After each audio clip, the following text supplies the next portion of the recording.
Look closely. What do we all have in common? No matter what corner of the world you live in, you need food, water, shelter, and money. Half of every transaction involves money in exchange for goods or services, stocks, a loaf of bread, illegal drugs. You gotta pay for it. We spend much of our lives chasing money to make a living and accomplish our dreams. But it's also an instrument of destruction. Some might say evil, driving criminals to lie, steal, and even murder. The existing banking system extracts enormous value from society, and it is parasitic in nature. Money is a catalyst for the worst and the best of human endeavor. Before civilization, we created currency, fuel for wars, the path to power, champion and enemy of innovation. Money is so integral to our society and our global economy that its true nature remains a mystery to most. This is the story of money, perhaps the end of money as we know it. No matter how fat your bank account or how thin your wallet, to us it's all cold hard cash. There are some who want to kill it. Get rid of it. Burn your dollars, your euros, your yen, and transform every penny you have into ones and zeros, digital currency. Entrust it to the web and computers spread across the planet. Magic internet money. It's called cryptocurrency, Bitcoin. Invented in secret, it was a gift to the world. It's not just a currency, but it's actually programmable money. A potential curse on bankers. And there's nothing that the big banks or politicians can do to stop it. Breaking every government's grip on money supply. What the internet did for information, Bitcoin is doing for money. Could it be the new gold? No, you have to really stretch your imagination to infer what the intrinsic value of Bitcoin is. Regulators, the Federal Reserve, the banking system, at least understand this is a thing that they have to take seriously. This is going to change the economic culture. Bitcoin could be a microeconomic miracle worker, and it could be a macroeconomic wrecking ball. Is Bitcoin the currency of the future? A godsend for criminals? Or a recipe for financial disaster? If you trust your money just as it is, we have a little story to share.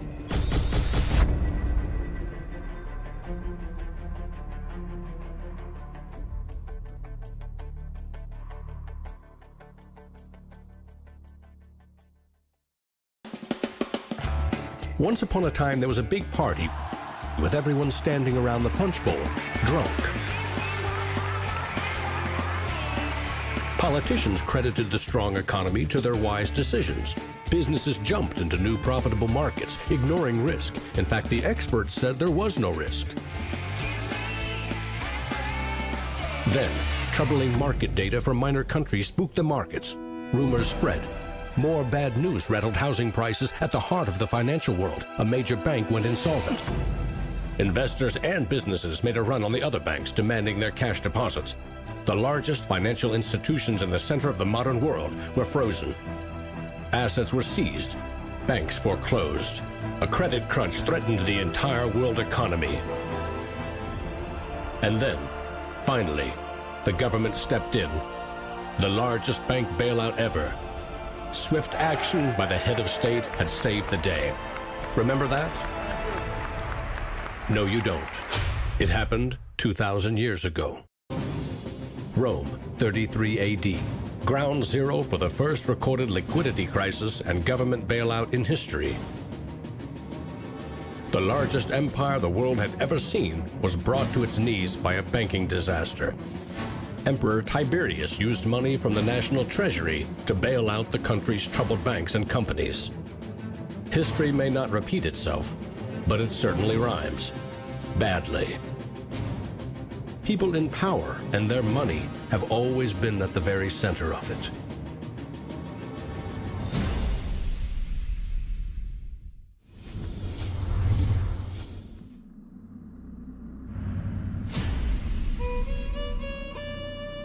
The story of money is as old as civilization itself.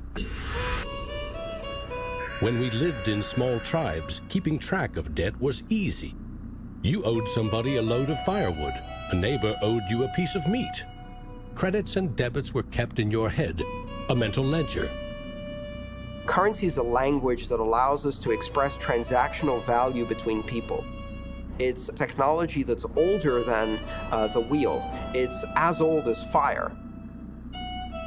When humans wanted to trade outside their tribe or village, they needed something everyone could agree had value, something scalable.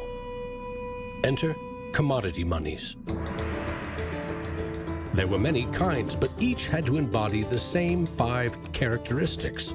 A commodity money is relatively scarce, easily recognizable, can be cut into smaller pieces.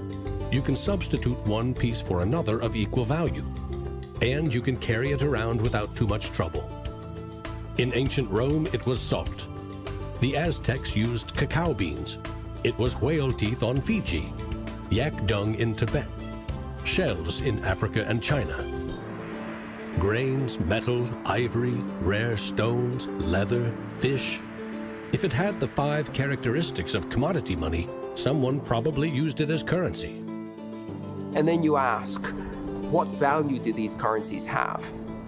If you go into a primary school, you'll see children exchanging rubber bands and Tamagotchi and Pokemon cards and baseball cards and sweets and candy and any other form of currency. People invent currency when they have no other currency. And now they're going to invent digital currencies. But commodities that aren't durable are a lousy store of value. A bad cacao crop or a huge new salt discovery can throw your currency and economy into turmoil. A more stable system was needed. About 2,500 years ago, the first metal coins were minted in China and in what is now Turkey. These coins shared the same 5 characteristics with commodity money, but were also very durable. In some cases, coins are the only thing left of entire civilizations. Money does not originate with governments. Money arises naturally as markets begin to develop and as people with a division of labor realize that if I have eggs and you have a cow, we may need some medium of exchange in order for you to buy my eggs or for me to buy your cow. Coins were an objective and universal unit of account, and they allowed people to buy and sell goods over vast regions. The market economy was born. Coins worked, but only if people trusted that the king or emperor who issued them wasn't cheating on the metal content. Using coins also meant that an authority now controlled the supply of your currency. Money and political power were inextricably linked, centralized. Minting coins in a steady and predictable manner allowed economic growth and stability. The Wushu coin in China retained its value for 500 years. In Constantinople, the solidus lasted for 700 years. But in those times, the coins didn't have this sort of milled edge. They were flat, and what used to happen was, as coins were passing from people to people would cut little bits off. And in fact, in some of the taxation that the kings would do would actually be take 1/8 of the coin off. Taxes built castles and financed military campaigns, expensive hobbies. Soon, royal mints were substituting cheaper metals for silver and gold. This is called debasement, and Europe's kings made a habit of it. The currency of France was debased every 20 months for 200 years. If no one can trust the gold or silver content of your coins, how can you trade with other countries? International merchants found a solution. They recognized that one person's debt has value. It can be traded or transferred. When those IOUs came from reputable sources, they could be used as a form of money, paper money. This money was not based on hard commodities or metal, but instead on someone's promise to pay. Merchant families like the Medici in 15th century Florence acted as clearinghouses for these IOUs. It worked like this. an English trader ordered a shipment of Italian cloth from the Medici for 100 gold coins. His promise to pay the Medici was put on paper. Meanwhile, the Medici owed 100 gold coins to another trading partner for delivery of wine from France. The parties didn't go to the expense of transporting and exchanging gold coins. Instead, the paper was transferred. Everyone agreed that the paper had value, 100 gold coins, but only because everyone trusted the Medici as solvent middlemen. They had created a paper money machine. Within a few generations, they rose from low crime to high finance. Their great wealth helped fuel the Italian Renaissance and elevated the family to levels of enormous political power. The power to marry into royal families and get elected as popes. The ties binding money to power, politics, and influence now ran through church and state. Merchants had proven that creating paper currency could be wildly profitable. Goldsmiths wanted in on the action. Imagine it like this: if the goldsmith had seen over a period of time that some of the coins he was storing for people were gathering dust, the people who owned them don't need them right now. So what if I go and lend them out into the community and I charge them interest on this loan?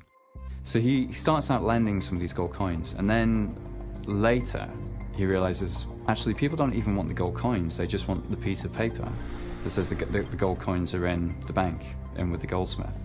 So I can now make a loan with these pieces of paper, and whatever I write on a piece of paper, as long as people trust me, they'll trust the paper.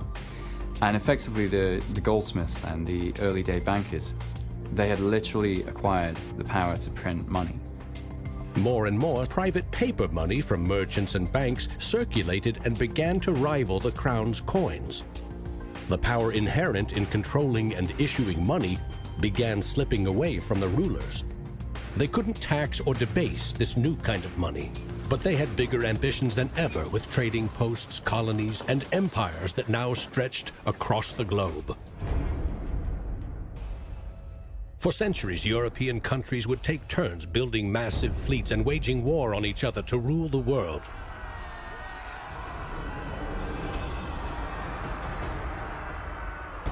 Government wanted to take the people's money in order to finance its wars. That's essentially the history of money. Money and warfare go together. War is expensive. 1 year's income taxes simply aren't enough. Kings and queens had to borrow money against future taxes. They needed a groundbreaking financial innovation: government bonds. The loans came from rich merchant families and goldsmiths, who by now had become powerful financiers and bankers. Sovereign debt and deficit spending had been born.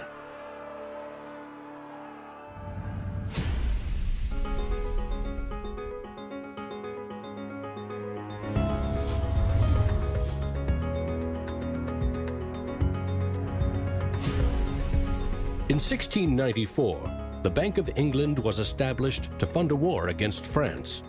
England's central bank was privately owned and granted the monopoly to issue banknotes, paper that could be redeemed for an equal amount of gold from the government coffers. The central bank soon also managed the entire debt of the crown.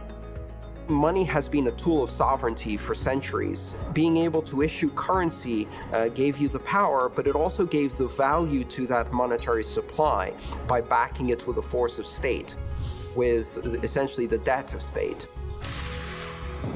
When the U.S. won independence from Britain, the first article of the new Constitution gave Congress the exclusive right to coin money. This currency's value was tied to gold in government vaults. From 1781 until the Panic of 1907, the financial system of the U.S. was an economic petri dish. Brief central banks, state banks, private currency, government currency, depressions, strong growth, recessions, regular boom and bust cycles. The long term, as far as capital is concerned, people want predictability. People want stability. From the back of that, they can plan. Now, it's very hard to plan in the long term with such a level of volatility. In 1913, bankers and politicians decided that it was in the country's best interest, and theirs, to have a permanent central bank. They created the Federal Reserve. Among its jobs, expand or contract the supply of a single national currency, the Federal Reserve Note. The dollar was tied to gold, and strategic control of it would avoid booms that lead to busts. At least that was the plan. Then came 1929.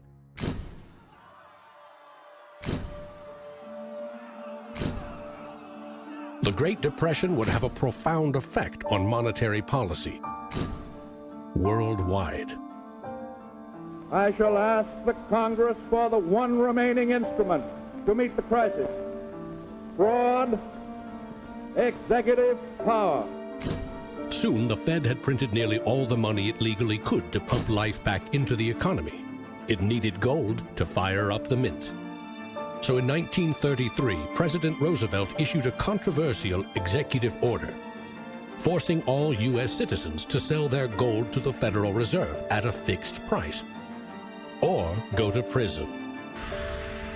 The Fed offered far more cash to foreign governments for their gold. Many jumped at the offer. Gold flowed in, and dollars spread across the globe.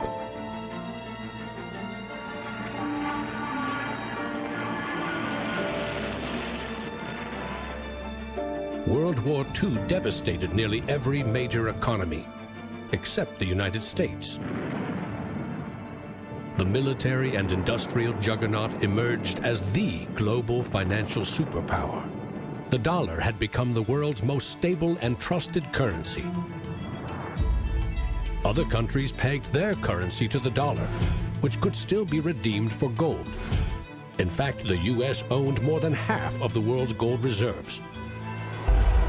In the next few decades, more dollars flowed to foreign countries. Governments began debasing their coins with cheaper metals and printing more of their own currency than they had in gold. The bond between precious metals and paper currency was cracking. This is a 1966 50-cent piece. It was the last coin in regular circulation in Australia to contain silver, and it contains 80% silver. So in 1966, this was 50 cents. Nowadays, it's $8 roughly in silver alone. By 1966, foreign nations had had enough of the U.S. collecting gold and printing cash. And they had more value in dollars than the U.S. had bullion in its vaults. They demanded gold in return for their paper dollars. Arguments about the value of the dollar versus their currency ensued.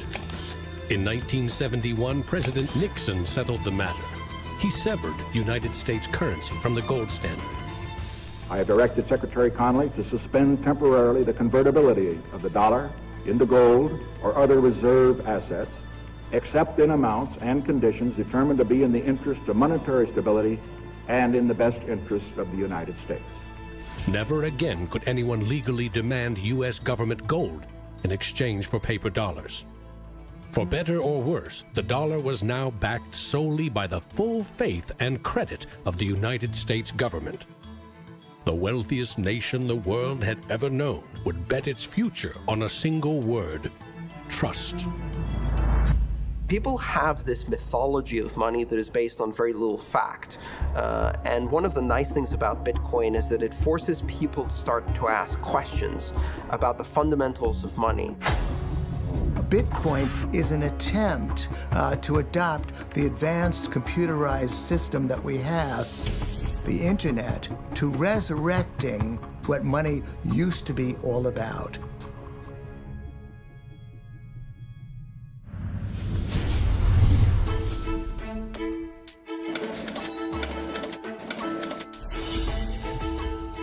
I think our dollar policies, our monetary policies, our fiscal policies have absolutely created a nation of debtors. Not just personal debt, not just corporate debt, but government debt. I mean, you have to look at those all together as one big thing. What is the wealth of the nation? Well, the wealth of the nation is a gigantic hole of money that we owe to the rest of the world that is never going to be paid back. Today, the United States pays more than $400 billion in interest to its creditors every year. When a government spends more money than it collects in taxes, it simply borrows more, or it creates more. At one time, every piece of paper money was backed by gold. Remember, For every $20 bill, there was $20 worth of gold in the government vault. Not anymore. Today, governments create currency by first creating bonds or treasury bills. These bonds are sold in the market, generating funds for the government that issued them. Large banks buy U.S. bonds to flip them, selling them to the Federal Reserve at a profit. This is the magic money machine. You see, the Fed is America's central bank, but it doesn't have any money. No cash on its balance sheets. When a bank buys a bond and takes it to the Federal Reserve, the Fed simply says, "Thank you, Mr. Banker. Here's the principal and some profit." New money isn't exchanged. It simply appears on the bank's accounts. Magic. For 100 years and counting, the precise mechanisms of these bond purchases have remained a secret. Here's where it gets really interesting. The Federal Reserve is not a government agency. It's a private entity, and its shareholders are banks which earn a dividend. As much as $80 billion per year total are paid out to some of the very same banks that sell the government debt to the Fed. Which banks? Don't even bother asking. That's also a secret. In other words, the magic money machine answers to no one. The Fed also sets the bar for how much interest you pay for a car, home, or business loan. The Federal Reserve has been given the impossible task of trying to run the credit and monetary system as though we are the Soviet Union. It's the central planner for the key aspect of capitalism, which is how money and credit is allocated. The Federal Reserve, on balance, does not help the economy. On balance, it hurts the economy. And it's bound to make mistakes, even with the best of intentions. The Fed is also supposed to boost employment with low interest rates, encouraging people and businesses to buy more goods and services. Governments getting involved in money is a good thing, and it's also a bad thing. It's a good thing because money is the arteries of the economy, the blood supply of the economy. Markets are subject to bouts of euphoria and despair, and it makes sense for governments to back currency and manipulate it. Moving the money supply up and down is the most powerful way to sedate that boom and bust cycle. Manipulating the supply of money has short-term and long-term consequences.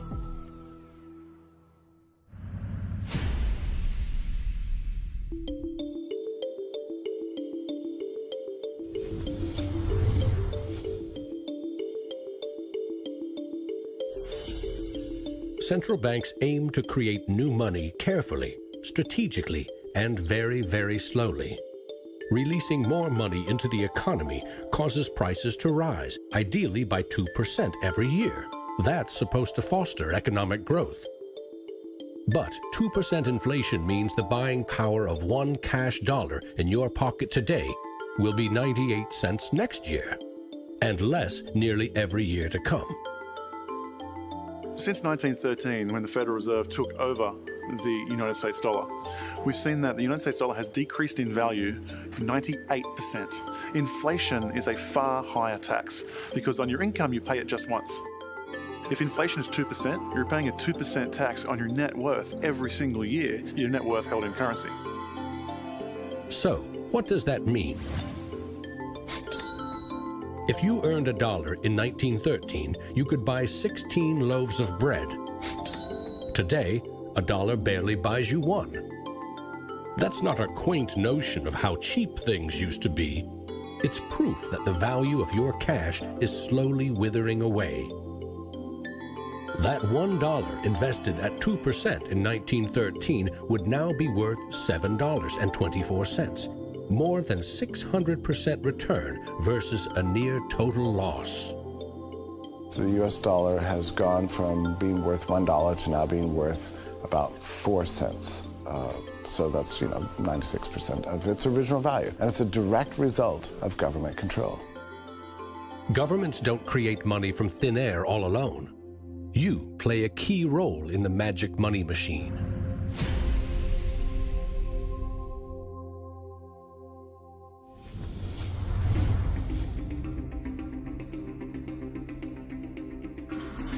It's not really the central banks that are the problem. I mean, they're part of the problem, but the real problem is that we've given the power to create money to the same banks that caused the financial crisis. We put our paychecks and savings into a bank account and draw from it as we need it. The banks are custodians of our money. Right? Wrong. It is now the property of the bank on their balance sheets. They can do just about anything they want with it. For example, create new money. Here's how. Your bank account shows $100, but the bank only holds $3 and loans $97 to Bob to buy something. In the bank's computers, you still have $100 in your account, but Bob now has $97 of new virtual money in his account. Just digits on a computer screen. There's no cash, no gold, or anything else backing up the new numbers in Bob's account. Just his promise to pay it back. This is new money created as debt. When those $97 are spent, say in a shop, the shop owner deposits into another bank, and it is lent out again, and again, and again. And each of these people have numbers in their accounts showing that they own this money. So your original $100 has multiplied. Now there are over $3,300 in the system. This process of loaning out far more money than a bank actually has as cash on hand is called fractional reserve banking. In the UK, 97% of the money that exists is just numbers in the computer system, and those numbers are created by the banks. Banks earn untold billions in interest every year by creating and lending virtual money. What's more, banks don't even need your deposit to create new money. If they consider someone credit-worthy for a loan, they can put new magic money into his or her account and start charging interest. So reporters talk about Bitcoin as though it's the first digital currency. But actually we use digital currency every time you make a transaction through internet banking or through your bank card. Actually, it's not even just digital currency, it's digital currency that is created by the banks, essentially out of nothing. In other words, all new money is debt. This is the part of money creation that isn't taught in economics class. Money in paychecks, bank accounts, 401ks, that loan to Bob, credit card debt, your home loan, all began life as virtual money created by the banks.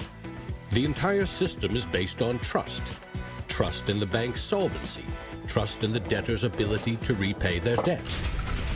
If all bank customers demanded just 3% of their deposits right now in cash, this run on the banks would reveal the truth. Almost none of that paper currency you think is in your bank account exists. It never did. Remember the drunken party? Our financial crisis had everything to do with virtual dollars. Too many people with very little income borrowed a lot of money they could never repay. But the banks didn't care. They didn't have to. They quickly made and sold shaky loans to someone else for a profit. And I got them all approved. Hey! Apply now. Selling bad loans was a good business until the whole thing blew up in a global financial crisis.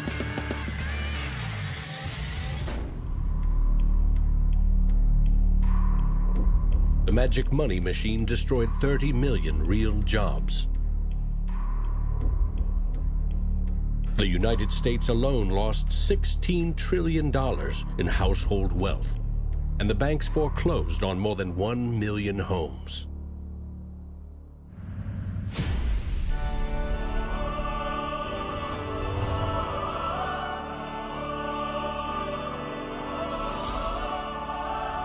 Selling subprime loans and betting they will fail may not be sacred, but it is lucrative. As much as 1/4 of our best and brightest are being lured by the siren call of the money machine. Instead of science, engineering, or medicine, they chose a career betting with other people's money. To get rich quick, very rich. And sometimes they take shortcuts. Getting by on a nickel and a dime. Money has a funny way of bringing us down.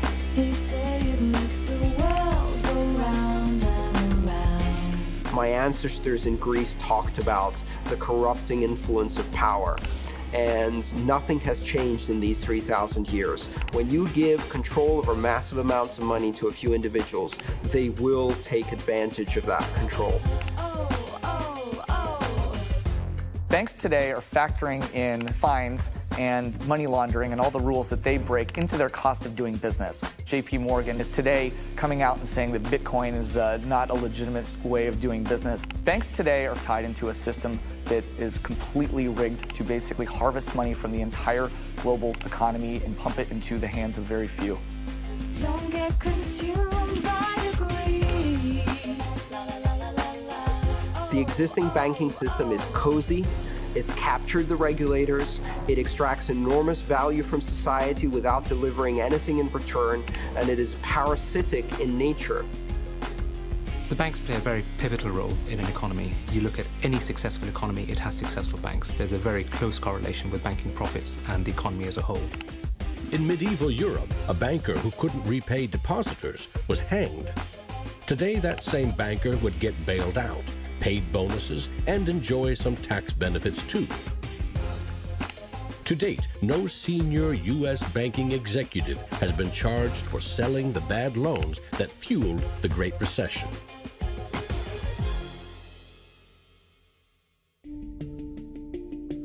In December 2014, just 6 years after the last banking crisis brought the world to its knees, a congressman snuck a last-minute provision written by Citigroup into a crucial funding bill. The provision allows the largest U.S. banks to once again make risky derivatives bets with bank deposits. But no need to worry. If the banks implode again, lost deposits must be paid back by U.S. taxpayers.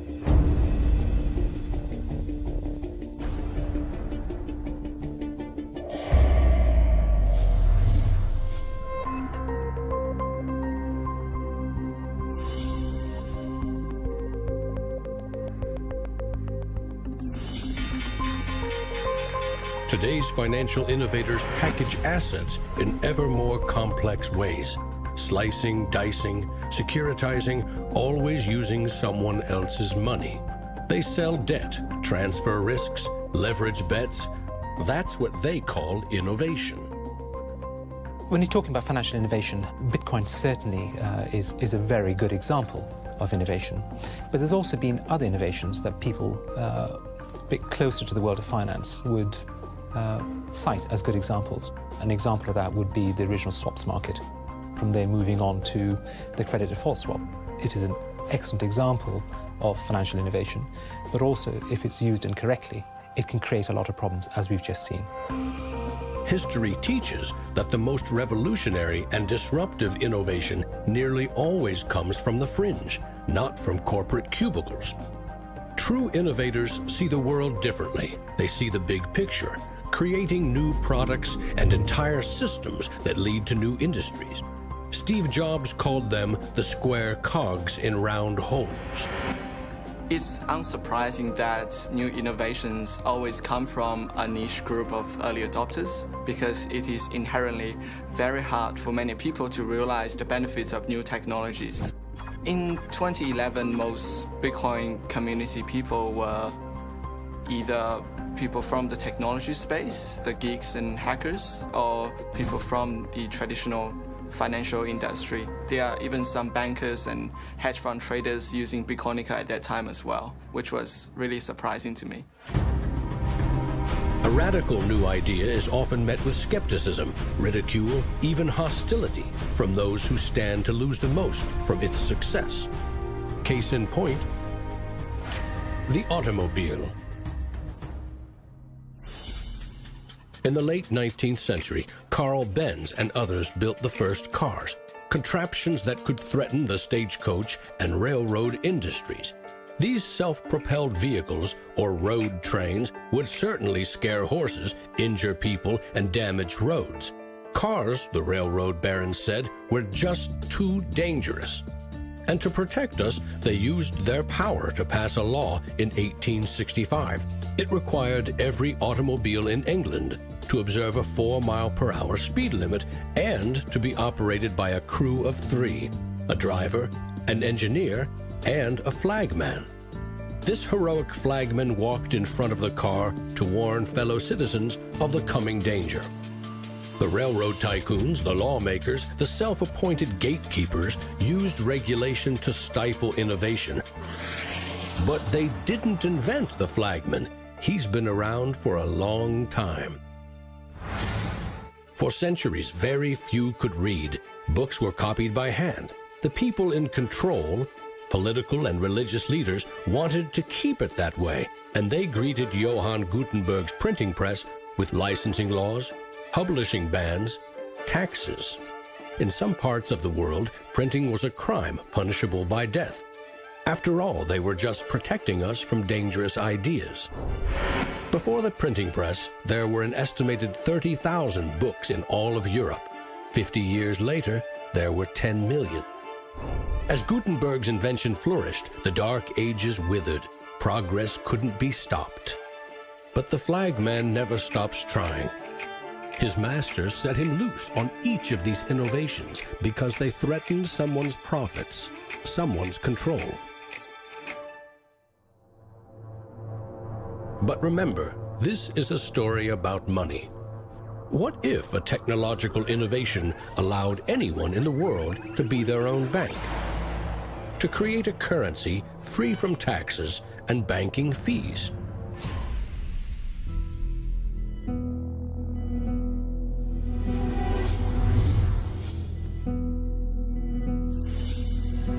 The U.S. Constitution forbids citizens from printing or minting their own currency, competing with or undercutting reliance on the U.S. dollar.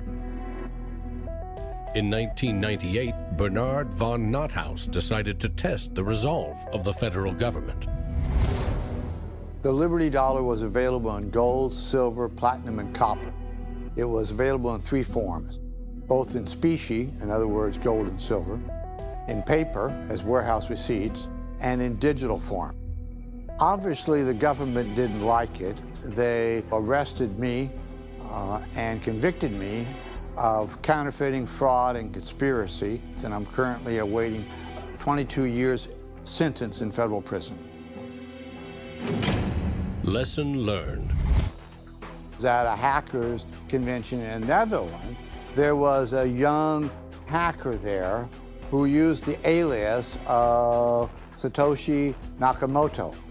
And he talked to a friend of mine, and he identified the Liberty Dollar and me as inspiring him to create a new currency. Bernard von Nothaus's arrest for creating private money may also have inspired Bitcoin's inventor to keep a lower profile, publishing the invention under an alias and vanishing. Part of me is interested to know like who Satoshi is. Maybe that's part of the mystique of the story. It's completely irrelevant to the functioning of Bitcoin because we have the code to read, but it would be kind of fun to know. Who is Archimedes? Who is Euclid? We don't know. We don't know if Euclid was one person or multiple people. And you know what? It doesn't matter. Euclidean geometry works whether I know who Euclid was or not, whether Euclid was a moral and good person or whether he was a corrupt plutocrat and a bastard. Science and mathematics have essential truth that stands alone, irrespective of its inventors and irrespective of their motives. Well, Bitcoin is a system based on mathematical truths, and these mathematical truths stand alone. We can read the source code in Bitcoin and understand it, and it will be true whether Satoshi Nakamoto is a man, a woman, a collection of individuals, a government agency, or aliens from the future. Bitcoin is digital currency and computer software. Capital B Bitcoin is the shared code that creates a global payment network using computers connected to the internet. Bitcoins are virtual currency, digital money created, stored, and exchanged on that network. But unlike virtual dollars created by a banker, this new currency was created with math by an anonymous inventor.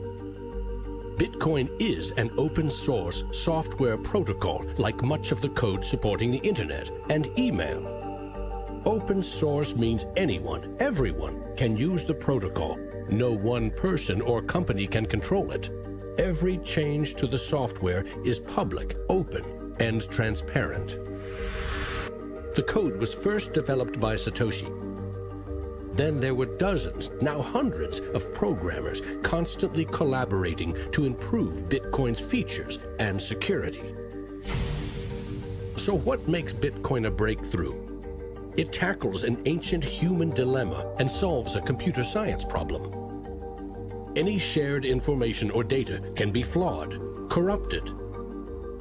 Anything can be faked. How do we know that what we're receiving can be trusted?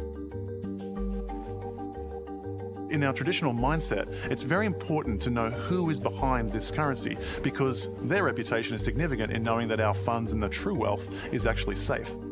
In finance, we rely on trusted third parties like banks, credit card companies, remittance services. They keep track of money as it moves from one account to another, and they charge us handsomely for it.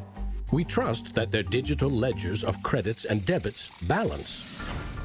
A financial system that cuts out these middlemen could be faster, cheaper, and more secure. But Bitcoin is digital. Music and movies are easily pirated, copied, stolen. How can a digital currency retain value if anyone can make 1 million copies? The answer is at the core of Satoshi's invention. A Bitcoin is not a file on a computer. It's an entry in the publicly distributed database called the blockchain. Just as the Medici kept a ledger of credits and debits, today's banks record each transaction as a plus and minus in their ledgers. Now we call them databases. Bank accounts are replaced by a digital wallet that you alone control. Bitcoin's ledger is the blockchain, a record of every Bitcoin in existence and every Bitcoin transaction ever made. It always balances because no Bitcoin ever leaves it. When a Bitcoin is sent from one digital wallet to another, what they are really sending is control over that part of the database. Code that is a unique key for the new owner. As the network processes transactions, it constantly synchronizes the one ledger across the global network. Each computer or Bitcoin miner has a complete and identical copy. And because the blockchain is public, it cannot be controlled by any one person or computer. Owners of the Bitcoin mining computers are rewarded with new Bitcoins for processing transactions and keeping the network secure.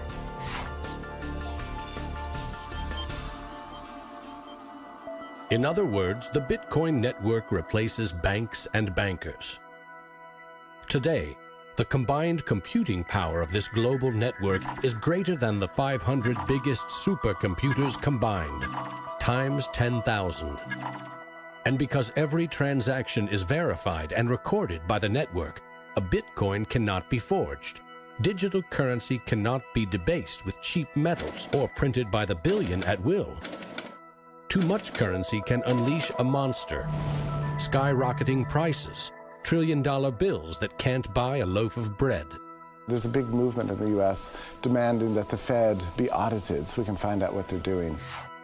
Nobody really knows how many dollars are in existence, for example. Ben Bernanke created several trillions of dollars over the last several years, but nobody really knows where they landed. At any time, for any reason, the central banks can print as much money as they want. They call it fancy things like quantitative easing. And when they do that, it makes the dollars or euros or yen that you and I have worth less. So if the world starts using Bitcoin as their currency, It can't be controlled by central bankers or politicians. Remember, central banks create money to boost the economy and try to pull it back out before inflation heats up. But no one knows how much magic money global banks are creating to boost their profits with questionable loans. Bitcoin's completely the opposite. It's totally transparent. You know exactly how many exist. The computer code behind Bitcoin has a built-in brake pedal, cutting the creation of Bitcoins in half every 4 years. This ensures a transparent, controlled scarcity and ultimately limits the total number of Bitcoins to 21 million. No lobbyist, no politician, no banker can create more or change the mathematical rules dictating their creation. Advancing accountability. And that's one of the things I think is most exciting about Bitcoin and the technology behind it, is not so much that it will supplant the dollar or that it will supplant government itself, but that all of a sudden there's a competitor to government, and that government itself now needs to look over its shoulder more than it did. This new digital currency can be purchased online with a credit card or in person with cash. And it has the 5 key characteristics of money. But is it a store of value? Is it stable, or will it diminish over time, like a commodity rendered useless, or a crop that fails? The ultimate power of a cryptocurrency is unleashed by mainstream adoption and an ever-growing volume of transactions. With Bitcoin, the currency has been created much more slowly than other currencies. And the effect of that has been to turn it into what is essentially a speculative asset. If you ask a lot of Bitcoin enthusiasts whether they're spending the currency, they're not. They're sitting on it and waiting for the price to go up. It isn't a currency if you don't use it to pay people. The point is, the average person is quite happy to walk into a bar and hand over, a $5 note in order to get a drink. So you've got to realize that most people are happy with the money system they have. If most people are happy with cash, they're in love with plastic. In the US, 2/3 of in-person sales are done with debit or credit cards. That plastic is a 60-year-old technology, created by a middleman, never designed for the internet. Each transaction requires personal data, like your name and address. Credit card databases are regularly hacked, with fraudulent purchases charged to your account. Criminals buy and sell stolen credit cards by the thousands in dark corners of the internet. In some parts of London, 1/3 of all online credit card transactions are fraudulent. Card issuers don't hold you responsible for fraud, but protection comes with a price. 2 to 4% in fees. That's $50 billion a year. The issue with credit cards from a merchant's perspective is there's a lot of risk. If they take a credit card, there might be a chargeback, there might be fraudulent purchases. In fact, there's hundreds of billions of dollars every year in fraudulent purchases. A Bitcoin purchase is done for pennies, but there are no protections. If you lose your passwords or are fooled into paying the wrong person, you can never get your money back. It is like digital cash. For a seller, this means no chargeback risks. For an e-commerce company like Expedia or Overstock, cutting credit card fees can double their profit margin. You could not miss the point more effectively than by thinking of Bitcoin as a currency and payment network that will make shopping easier for the first world. Bitcoin is about everything else, everywhere else. There are 2.5 billion people without a bank account.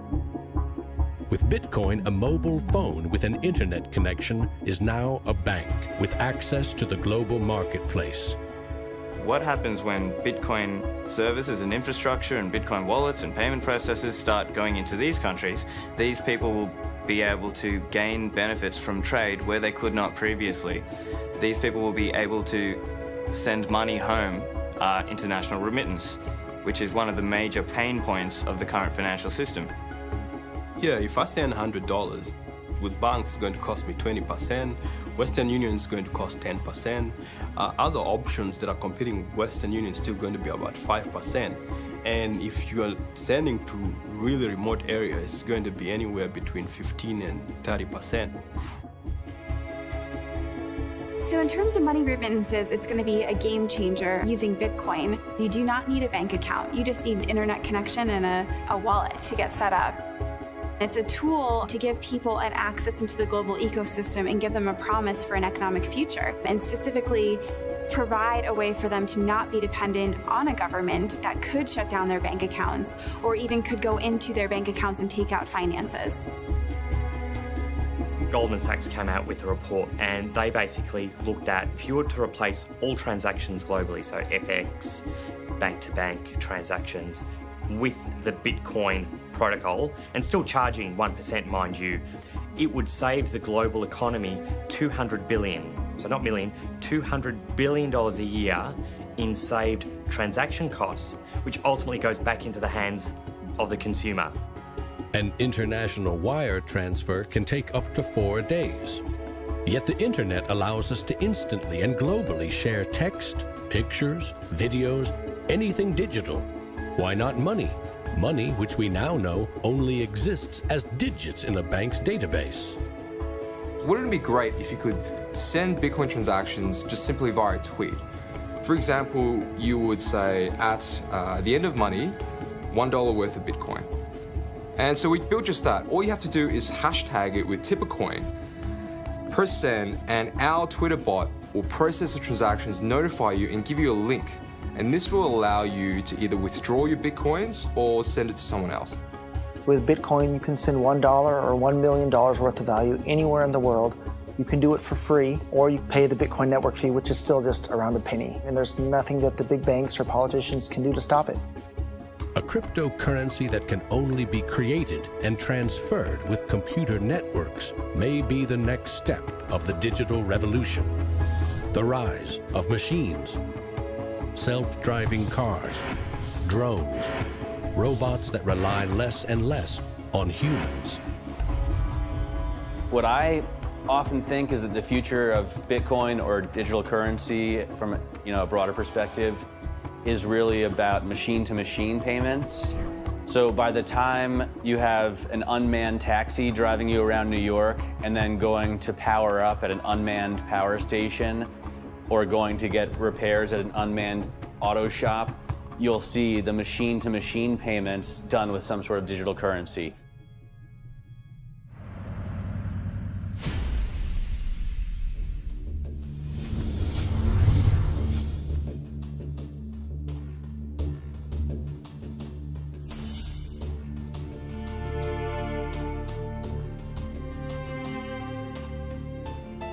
We actually built this world that we live in over the last 200 or 300 years. We've made some mistakes. We've learnt to make things better. The idea that there's some magic key, that if you just sort of stop doing a few things, that there'll be this perfect order that will settle, is a very childish, ideological delusion, in my opinion. But that is not to say that Bitcoin isn't an exciting thing. It's a terrifically exciting thing. But we have to try and engage with it with working minds, not with magical thinking. People are suggesting that it's going to be another world currency, rivaling the dollar or the euro or the yen. I think that's not going to happen. I prefer to trust the banks or the central government compared to the Bitcoin is because someone's accountable. Whereas with the Bitcoin, it's completely deregulated. There's no central control. There's no one held accountable. It is a free float. It's purely demand and supply driven. Mr. Williams? So clearly this is not a currency. Currencies don't behave like this. But what this is a high-risk speculative commodity. So for the entrepreneurs, the bankers, the governments, and everyone else studying and watching Bitcoin, all I have to say is that there will probably be a lot of volatility and an upward trajectory, and to buckle up.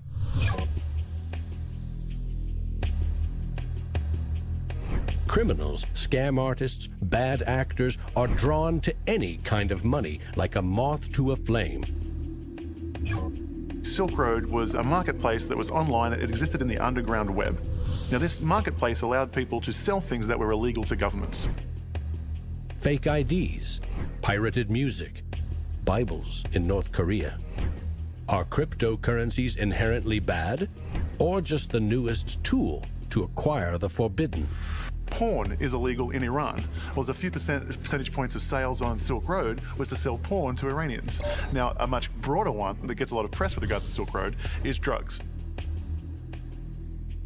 I've been doing research over the past couple of years into the online drug marketplaces in the darknet using Tor and Bitcoin as technologies to enable illicit drug transactions. We did a global survey of drug users, and we had over 20,000 people respond to that. And the majority of those people were buying traditionally illicit drugs, ecstasy, cannabis.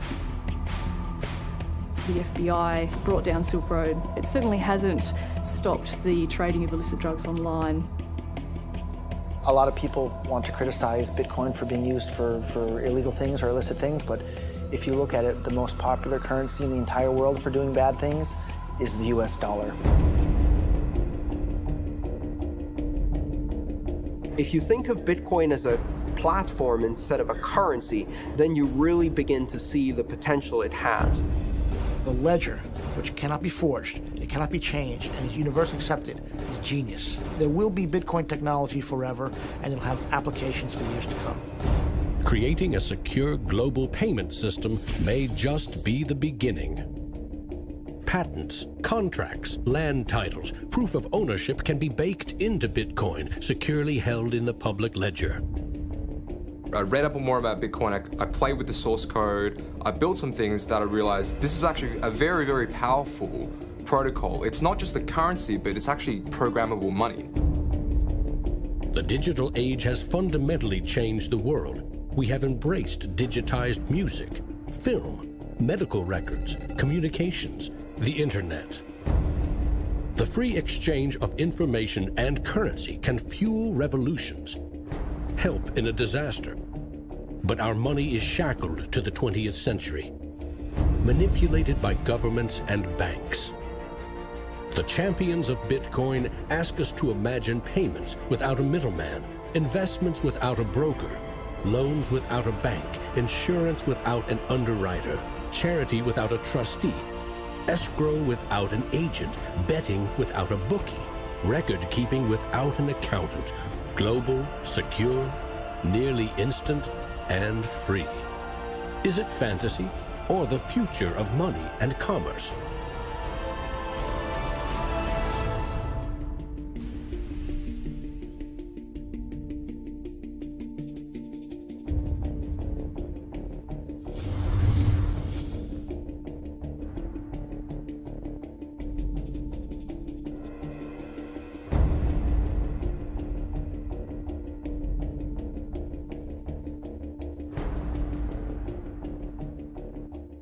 I love Bitcoins. I'm really into Bitcoin. Well, Satoshi Nakamoto, that's a name I love to say.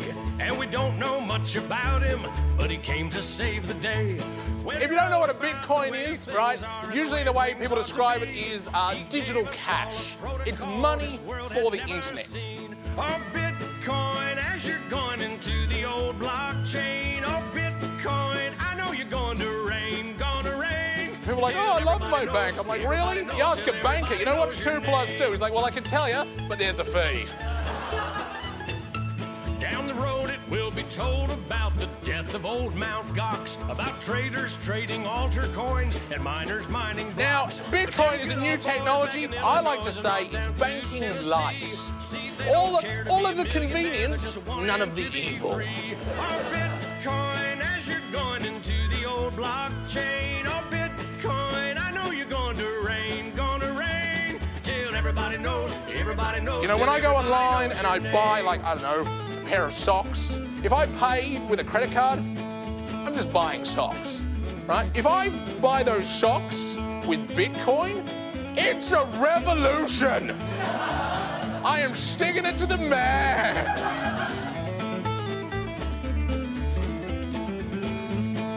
Oh, Lord, pass me some more. There's always people who are not ready to get into the new technology. You know, like when the internet came out, there was people going, nah, I don't think this is going to be popular. And And then email came out and people were like, nah, this isn't going to catch on. And now Bitcoin comes out and people are like, I don't think, I'm like, aren't you sick of being wrong? Get on this train, you know?